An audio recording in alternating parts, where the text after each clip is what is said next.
The whole idea of the American Revolution is based around the saying that everyone knows: no taxation without representation.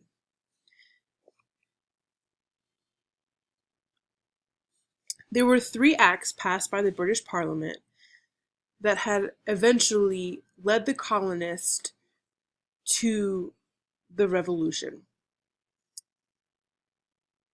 No taxation without representation set the stage for the Declaration of Independence and the American Revolution. By 1763, taxes were intolerable in Britain and were still rising. Previous advisors to the king had avoided the issues of taxing the colonies because it was unpopular on both sides of the Atlantic. But during the next 4 years, the British Parliament began passing laws to raise money through taxing the American colonists. British debt was skyrocketing at this point.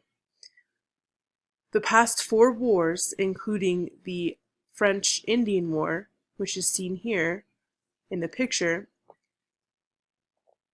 have led the British government to implement taxes on the colonists to help pay their debts back. There were 4 acts that led to the revolution. Today we will talk about 3. We'll talk about the Sugar Act, the Currency Act, and the Stamp Act. The Sugar Act placed a tax on molasses, sugar, and other products imported into the American colonies from other places outside of the British Empire. A similar law, called the Molasses Act, had been passed in 1733, but the people had not obeyed for 2 reasons. The taxes on these imports were too high, and the British government did not enforce.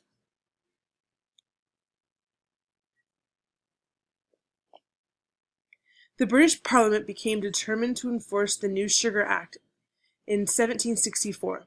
When the British suddenly stiffened enforcement of the law, the colonists resented it, because of all of the previous years of getting away with it. The British used naval patrols and royal inspectors to search colonial warehouses and even private residences, which led to angering the colonists further.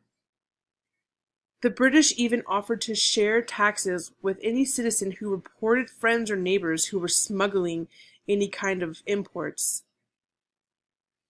If a person was found guilty, the police would arrest the smuggler, and the judge who found him guilty could also receive a large reward. The result of this was difficulty for someone accused of smuggling to get a fair trial.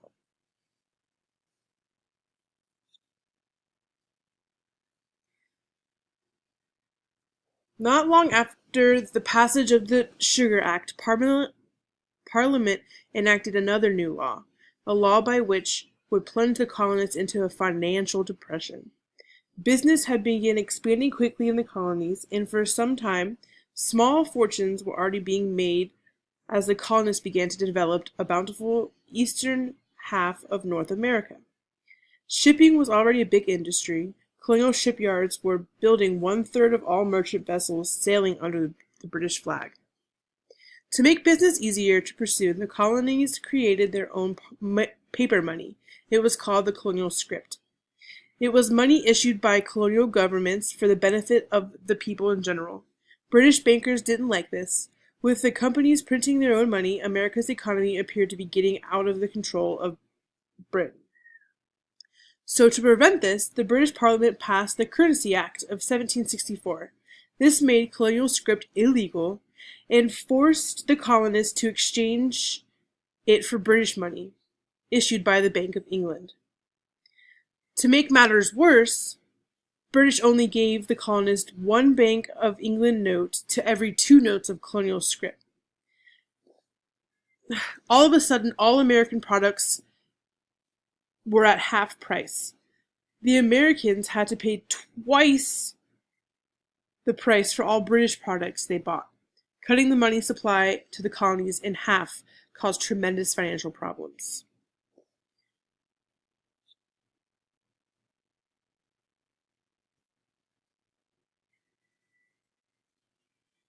Years before the Stamp Act was passed, British had had taxes on their own citizens for all kinds of official paperwork. Parliament passed this law in the Americas in 1765, which led to taxing licenses, college diplomas, playing cards, advertisement, newspapers, and legal documents such as deeds and lands or mortgages.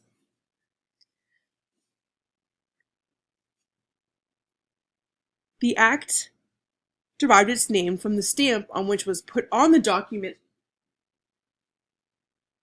or material to show that the tax had been paid. Americans were so angry, but before the law could even take effect, resolutions condemning the Stamp Act poured into Great Britain. Americans had no say in the fairness of this new form of taxation.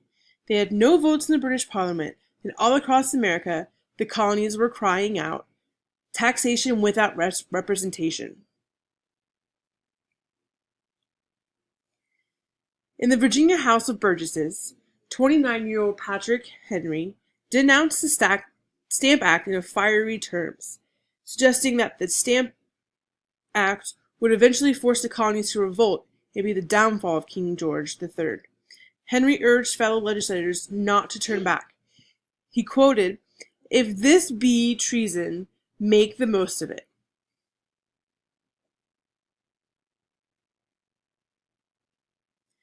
As a result of Patrick Henry's famous speech, "Give me liberty or give me death," in the Virginia House of Burgesses, they had declared the Stamp Act to be unjust and even illegal. They also passed resolutions that Parliament had no authority to tax Virginians. Throughout the colonies, the rallying cry came, "No taxation without representation."